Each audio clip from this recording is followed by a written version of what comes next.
नमस्कार, आप capital TV Uttar Pradesh देख रहे हैं। मैं हूं आपके साथ समीक्षा तिवारी। उत्तर प्रदेश में इन दिनों बुलडोजर कार्यवाही का सिलसिला लगातार तेज होता जा रहा है। प्रशासन की ओर से उन तमाम इमारतों और संरचनाओं पर कार्यवाही की जा रही है जो अवैध रूप से अतिक्रमित जमीन पर बनाई गई है या जिनके पास वैध दस्तावेज मौजूद नहीं है। संभल और बनारस के बाद अब एक और मामला चर्चा में है, जहां इटावा में स्थित एक मजार पर बुलडोजर एक्शन का खतरा मंडराता नजर आ रहा है। दरअसल इटावा के बिहड़ इलाके में मौजूद सैयद बाबा की मजार को वन विभाग की ओर से नोटिस जारी कर दिया गया है। नोटिस में मजार से जुड़े दस्तावेज और जमीन के कागजात दिखाने के लिए कहा गया है।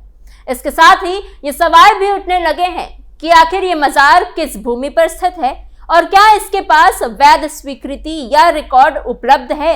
इस पूरे घटनाक्रम के बाद कई सवाल खड़े हो गए हैं कि क्या ये मजार वर्षों पुरानी आस्था और इतिहास से जुड़ी हुई है, क्या इसके निर्माण और अस्तित्व से जुड़े प्रमाण मौजूद है और आखिर वन विभाग ने इस पर कार्यवाही की प्रक्रिया शुरू की है या नहीं। स्पेशल स्टोरी में हम आपको बताएंगे कि इटावा की ये मजार विवादों में घेरे में कैसे आई और इसका इतिहास क्या है, प्रशासन की कार्यवाही के पीछे की वजह क्या है और स्थानीय लोगों का पक्ष क्या कहता है। इटावा में मजार पर बुलडोजर का एक्शन। इटावा जनपद के फिशर वन क्षेत्र में बनी बिहड़ वाले सैयद बाबा की मजार इन दिनों प्रशासनिक कार्यवाही और विवाद के केंद्र में आ गई है। वन विभाग की ओर से इस मजार को लेकर नोटिस जारी कर दिया गया है। इसमें जमीन से जुड़े कागजात और वैध दस्तावेज प्रस्तुत करने के निर्देश दिए गए हैं। वन विभाग का कहना है कि ये मजार कथित तौर पर विभाग की जमीन पर बनी हुई है, इसलिए इसका रिकॉर्ड और ये किसकी मलकियत है, इससे जुड़े दस्तावेजों की जांच बेहद जरूरी है। हालांकि नोटिस जारी हुए कई दिन बीत जाने के बाद भी मजार की देखरेख करने वालों की ओर से अभी तक कोई स्पष्ट जवाब या कागजात विभाग के सामने पेश नहीं किए गए हैं। इसी वजह से अब प्रशासन की ओर से इस मामले में सख्त रूप अपनाने के संकेत मिलने लगे हैं। सूत्रों के मुताबिक अगर समय रहते दस्तावेज प्रस्तुत नहीं किए गए तो मजार पर बुलडोजर कार्यवाही की तैयारी की जा सकती है। प्रशासनिक स्तर पर गतिविधियां तेज होने के बाद इलाके में अब हलचल बढ़ गई है और स्थानीय लोगों के बीच चिंता का माहौल भी बनता जा रहा है। खासकर मुस्लिम समुदाय के लोगों में इस मुद्दे को लेकर नाराजगी देखी जा रही है। इस पूरे मामले को लेकर मुस्लिम समुदाय के प्रतिनिधियों ने इटावा के जिलाधिकारी को ज्ञापन भी सौंपा। ज्ञापन के जरिए समुदाय ने मांग की है कि मजार को लेकर किसी भी प्रकार की कार्यवाही से पहले मामले की निष्पक्ष जांच की जाए और स्थानीय लोगों की भावनाओं का सम्मान किया जाए। उनका कहना है कि ये मजार सालों पुरानी है और यहाँ पर लोगों की गहरी आस्था जुड़ी हुई है। मजार की देखरेख करने वाले फजले इल्लाही साबरी ने प्रशासन पर गंभीर आरोप भी लगाए हैं। जी हाँ, उनका कहना है कि प्रशासन द्वारा मजार तक आने जाने वाले रास्ते पर करीब 5 फीट गहरा गड्ढा खोद दिया गया है, जिससे वहां पहुंचना बेहद मुश्किल हो गया है। उन्होंने दावा किया कि यह रास्ता जानबूझकर बाधित किया गया है ताकि लोग मजार तक पहुंच ही ना पाए। फजले इलाही साबरी का यह भी आरोप है कि अब मजार जाने के लिए अनुमति भी नहीं दी जा रही है, जिससे वहां श्रद्धा रखने वाले लोगों में नाराजगी और बेचैनी बढ़ती ही जा रही है। बताया जा रहा है कि यह मजार इटावा शहर से लगे लायन सफारी के पास स्थित है। वन विभाग की कथित जमीन पर सालों से बनी इस मजार को मुस्लिम समुदाय आस्था का बड़ा केंद्र मानते हैं। स्थानीय लोगों का कहना है कि ये केवल एक धार्मिक स्थल नहीं है, बल्कि उनकी परंपरा और पहचान से जुड़ा हुआ स्थान है। यहाँ दूर दूर से लोग आते हैं, मन्नत मांगते हैं और बाबा की दरगाह पर चादर चढ़ाकर दुआ करते हैं। लेकिन सवाल यही है कि अगर किसी भी व्यक्ति या समुदाय को अपनी पूजा अर्चना या फिर इबादत करनी है और वो चाहता है कि भविष्य में कोई रोक टोक ना हो, तो फिर किसी भी धार्मिक स्थल या निर्माण से पहले जमीन के पूरे कागजात और वैध अनुमति क्यों नहीं ली जाती। प्रदेश में कानून व्यवस्था को सही तरीके से चलाने के लिए सरकार और प्रशासन की जिम्मेदारी होती है। जब प्रशासन और सरकार मिलकर अवैध कब्जे हटाने या सरकारी वन विभाग की जमीन को अतिक्रमण से मुक्त कराने की कार्यवाही करती है तो उसे गलत ठहराना या केवल नाराजगी का विषय बनाना समझ से परे लगता है, क्योंकि नियम और कानून सभी के लिए बराबर है और अगर किसी निर्माण के पीछे वैध दस्तावेज नहीं है तो कार्यवाही होना तो स्वाभाविक प्रक्रिया है। हर साल इस मजार पर उर्स का आयोजन भी किया जाता रहा है, जिसमें बड़ी संख्या में श्रद्धालु शामिल होते हैं। उर्स के दौरान धार्मिक कार्यक्रम, कव्वाली और दुआ का आयोजन होता है, लेकिन इस बार होने वाले उर्स को लेकर समुदाय के लोग परेशान नजर आ रहे हैं। फिलहाल मजार को लेकर वन विभाग और प्रशासन की कार्यवाही पर सभी की नजरें टिकी हुई हैं। एक तरफ विभाग जमीन से जुड़े दस्तावेज मांग रहा है तो दूसरी तरफ समुदाय इसे आस्था से जुड़ा विषय बता रहा है। मजार से जमीन के कागजात मांगे, मिला कुछ नहीं। दरअसल इस पूरे मामले की शुरुआत मुख्यमंत्री लोक भवन कार्यालय में दर्ज कराई गई शिकायत से हुई थी।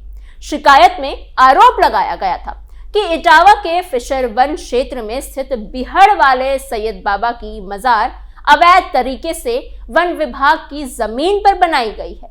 शिकायत सामने आने के बाद प्रशासनिक स्तर पर इस मामले को गंभीरता से लिया गया और वन विभाग ने जांच पड़ताल शुरू करते हुए सख्त रूप अपनाया। वन विभाग का कहना है कि जिस भूमि पर यह मजार बनी हुई है वो विभाग की जमीन है और अगर किसी भी तरह का निर्माण वहां किया गया है तो उसके लिए वैध अनुमति या दस्तावेज होना चाहिए। इसी के तहत वन विभाग की ओर से मजार की देखरेख करने वाले लोगों को नोटिस भी जारी किया गया। नोटिस में साफ तौर पर निर्देश दिया गया कि मजार से जुड़े जमीन की कागजात, स्वामित्व प्रमाण और वैध दस्तावेज जल्द से जल्द विभाग के सामने पेश किए जाए। बताया जा रहा है कि ये नोटिस केवल संबंधित लोगों तक ही सीमित नहीं रखा गया, बल्कि इसे मजार परिसर में भी चस्पा कर दिया गया ताकि सार्वजनिक रूप से यह स्पष्ट हो सके कि इस स्थल को, इस जगह को लेकर प्रशासनिक कार्यवाही चल रही है। नोटिस चस्पा होने के बाद से इलाके में चर्चाएं तेज हो गई और स्थानीय लोगों के बीच इसे लेकर चिंता भी बढ़ गई। अब सवाल ये भी उठ रहा है कि क्या मजार के पास वैध कागजात मौजूद है या नहीं, और आगे इस मामले में प्रशासन कौन सा कदम उठाने जा रहा है। मोहम्मद गौरी का मजार से क्या संबंध? मीडिया रिपोर्ट्स के मुताबिक इटावा के फिशर वन क्षेत्र में स्थित ये जो मजार है वो ऐतिहासिक रूप से मोहम्मद गौरी के सेनापति शमसुद्दीन की से जुड़ी बताई जा रही है। बताया जा रहा है कि शमसुद्दीन 12वीं सदी के एक अफगान सेनापति थे।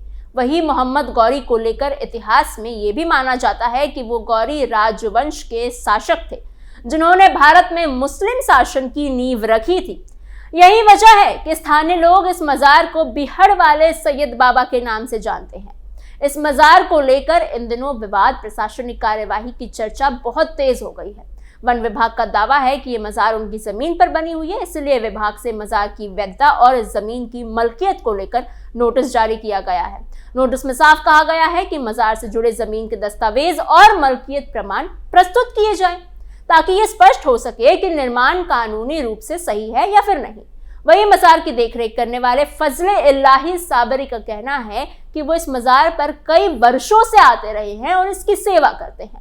उन्होंने बताया कि वन विभाग द्वारा नोटिस जरूर दिया गया है, लेकिन उनके पास जमीन से जुड़े किसी भी प्रकार के कागजात मौजूद ही नहीं है।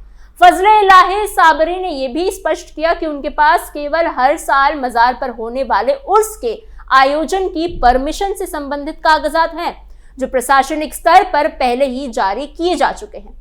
देखा जाए तो इस पूरे मामले में सबसे बड़ा सवाल यही उठ रहा है कि आखिर वन विभाग की कथित जमीन पर मजार बनाने की जरूरत पड़ी ही क्यों?